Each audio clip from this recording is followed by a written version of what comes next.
Hi friends, welcome to our channel. இன்றைக்கி ஒரு சூப்பரான ஹெல்த்தியான ரெசிபி தாங்க பார்க்க போகிறோம். Juice recipe. இந்த சம்மருக்கு சூப்பராக உங்கள்கிட்ட பனம்பழம் கிடச்சிச்சின்னா இதை செய்யுங்க. ரொம்பவே டேஸ்ட்டாக இருந்துச்சு. லைட்டாக ஒரு கசப்பு இருந்துச்சு, அதுவுமே டேஸ்ட்டாக தான் இருந்துச்சு. கண்டிப்பாக ட்ரை பண்ணுங்கள். இப்போ நல்லா சுட்டு எடுத்துக்கிறேன். அதை இப்போது நல்லா தோலெல்லாம் நீக்கிட்டு அதோட சாரை தாங்க நம்ம எக்ஸ்ட்ராக்ட் பண்ணி எடுக்க போகிறோம். இப்போ இது மாதிரி செப்ரேட் பண்ணி எடுத்துக்கலாம். 90s 80s கிட்ஸ்க்கு தாங்க இது ரொம்பவே ஸ்பெஷலான ரெசிபியாக இருக்கும். அந்த காலத்தில் இது மாதிரி பர்கர், பீஸா இதெல்லாம் இருக்காது. அந்த டைமில் நாம் இதை சாப்பிட்ருப்போம். இப்போ உள்ள குழந்தைங்களுக்கு இது டேஸ்ட் பண்ணுறதுக்கு வாய்ப்பே இல்லாமல் இருக்குது. கண்டிப்பாக இது ஊரில் வரும்போது நீங்கள் கிடச்சிச்சின்னா கண்டிப்பாக ட்ரை பண்ணி பாருங்கள். நாங்கள் ஊருக்கு வரும்போது இது மாதிரி கிடச்சா மிஸ் பண்ணுறதே இல்லை.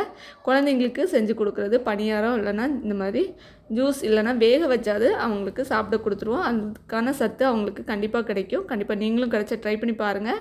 எக்ஸ்ட்ராக்ட் பண்ண ஜூஸை பனவெல்லாம் இல்லை கருப்பட்டி சேர்த்து நல்லா காய்ச்சி எடுத்து கொடுத்தோன்னா ரொம்பவே சூப்பரான ஹெல்த்தியான ஜூஸ் ரெடி ஆயிடுச்சுங்க. கண்டிப்பாக ட்ரை பண்ணி பாருங்கள். தேங்க்ஸ் ஃபார் வாட்சிங்.